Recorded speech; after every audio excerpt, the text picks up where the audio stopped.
Ek Omkar. Let me start by asking you a question once again today. How often do you try to study your mind? Do you try to get a hold on your wandering thoughts from time to time? In case you don't, you may be preparing a whirlpool for yourself which is capable of leaving a great impact on your core being.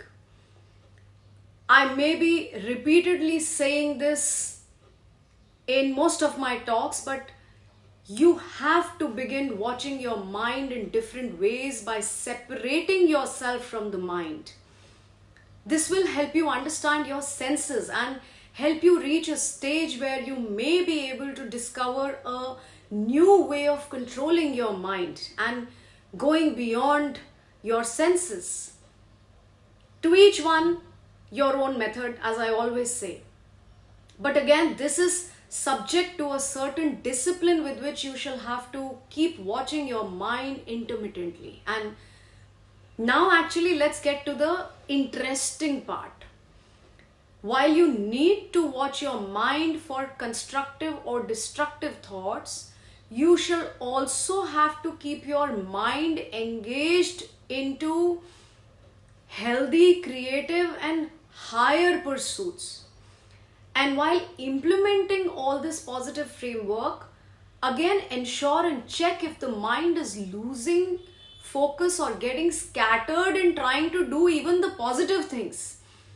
Mindfulness, I shall say, is about minding the mind fully well and guarding it against all kinds of turmoil.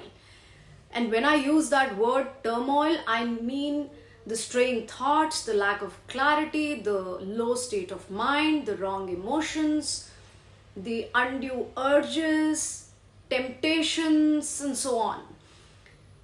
Basically, you will have to keep fighting. In yogic language, we have a term for fighting such situations, and that is pratipaksha bhavanam, which means thinking contrary thoughts. So if you are feeling lazy, try and move towards greater activity. If you are feeling angry, try and move towards love. All those negative bubbles that may become clots will have to be broken way before they break you. Our minds are quite susceptible to fluctuations, so stabilize the mind, identify yourself with nothing, not the mind, not the body, for in actuality, you are neither of the two. Cease to identify yourselves with the two, and you will identify your true self very soon. The rebel needs restraints, so become a Kshatriya and do that. But then, like a Brahman, direct and channelize and focus yourself towards the higher states, towards the divine, the higher energy, the supreme.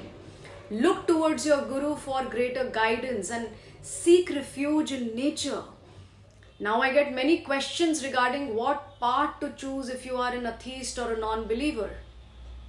I'd say break the shackles of the mental barriers with the help of some inspirational quotes, affirmations which may be created by you yourself, or by creating some strong click action signs like this, and symbols or codes that only you know, your secret language with yourself. Basically, anything that helps you regulate your wayward mind. Take good care of what and how you think, what words you choose, for they reflect the state of your mind.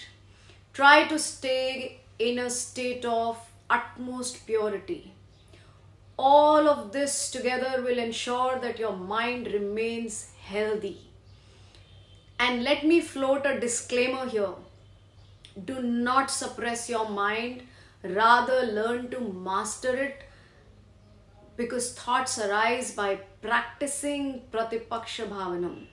From conscious to superconscious should be the goal.